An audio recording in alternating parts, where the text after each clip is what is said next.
এই জন্য গীতায় ভগবান শ্রীকৃষ্ণ আবারও বললেন, কি বললেন?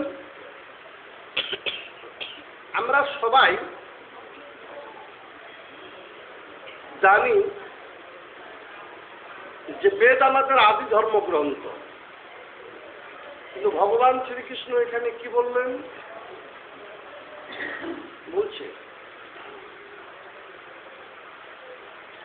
জামিমাম পুষ্পিতাম বাচম প্রবদন্ত বিবজ্জিতা বেদ বাদরতা পার্থন স্থিতি বাদিন কামাত্তন সর্বপরা জন্ম কর্মফল প্রদান ক্রিয়া বিশেষ বহুলাম ভোগৈশ্বর্য গতি। এই শ্লোকে কি বলল ভগবান শ্রীকৃষ্ণ? জামিমাম পুষ্পিতাম বাচম প্রপদন্ত বিবজ্জিতা বেদ বাদরতা অস্থিতি বাদিনা কামাত্তন সর্বপরা জন্ম কর্ম ফল প্রদান ক্রিয়া বিশেষ বহুলাম ভোগৈশ্বর্য গতি। অর্থাৎ ভগবান শ্রীকৃষ্ণ বললেন বেদের পুষ্পিত বাক্যে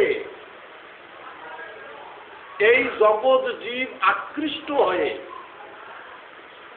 বেদের পুষ্পিত বাক্যে এই জগৎ জীব আকৃষ্ট হয়ে কি করছেন? আমাকে দূরে রেখে বিভিন্ন প্রকার কামনা বাসনা পূরণের জন্য, ইন্দ্রিয় তৃপ্তির জন্য, ধন ঐশ্বর্য লাভের জন্য, মান যশ প্রতিষ্ঠার জন্য এরা বিভিন্ন রকম উপাসনা করে থাকে। স্বর্গে যাওয়ার জন্য এরা বিভিন্ন রকম উপাসনা করে থাকে। বেদের পুষ্পিত বাক্যে আকৃষ্ট হয়ে, পুষ্পিত শব্দে কি বোঝায়? পুষ্প মানে ফুল। তো খুব সুন্দর ফুল ফুটেছে, আমরা সবাই আকৃষ্ট হচ্ছি, সবাই সেখানে আকৃষ্ট হচ্ছে। ঠিক বেদে যে কথাগুলো দেওয়া আছে এই জগৎ জীবকে আকৃষ্ট করে রাখার জন্য, তাই এখানে বলল বেদের পুষ্পিত বাক্যে আকৃষ্ট হয়ে আমাকে দূরে রেখে কামনা বাসনা, বিভিন্ন রকম কামনা বাসনা পূরণের জন্য, ইন্দ্রিয় তৃপ্তির জন্য, ধন যশ মান প্রতিষ্ঠা লাভের জন্য, স্বর্গে যাওয়ার জন্য তারা বিভিন্ন রকম উপাসনাদি করে থাকে। তারপরের শ্লোকে কি বলল? তারপরের শ্লোকে বলল শ্রুতি বিপ্রতিপন্না তেজদাস্তী নিশ্চলা সমাদ অচলা বুদ্ধি তদা জগমাবশ্যসী। কি বলল? এবার শ্রুতি শাস্ত্রের কথা বলল। তোমার বুদ্ধি যখন বেদের বিচিত্র ভাষার দ্বারা আর বিচলিত হবে না, তোমার বুদ্ধি যখন বেদের বিচিত্র ভাষার দ্বারা আর যখন বিচলিত হবে না, তখন তুমি দিব্য জ্ঞান লাভ করে আমার শুদ্ধ ভক্তিতে অধিষ্ঠিত হতে পারবে।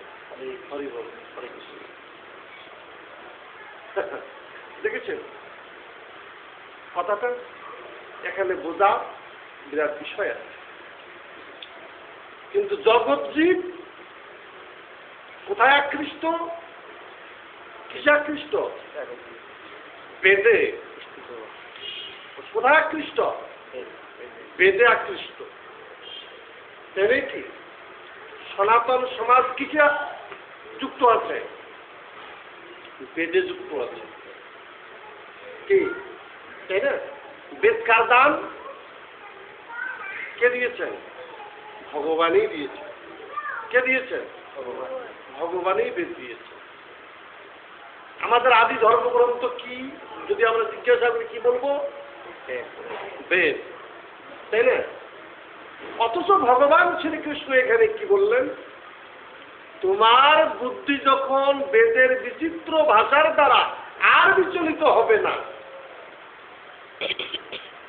কি তখন তুমি দিব্য জ্ঞান লাভ করে আমার শুদ্ধ ভক্তিতে অধিষ্ঠিত হতে পারবে।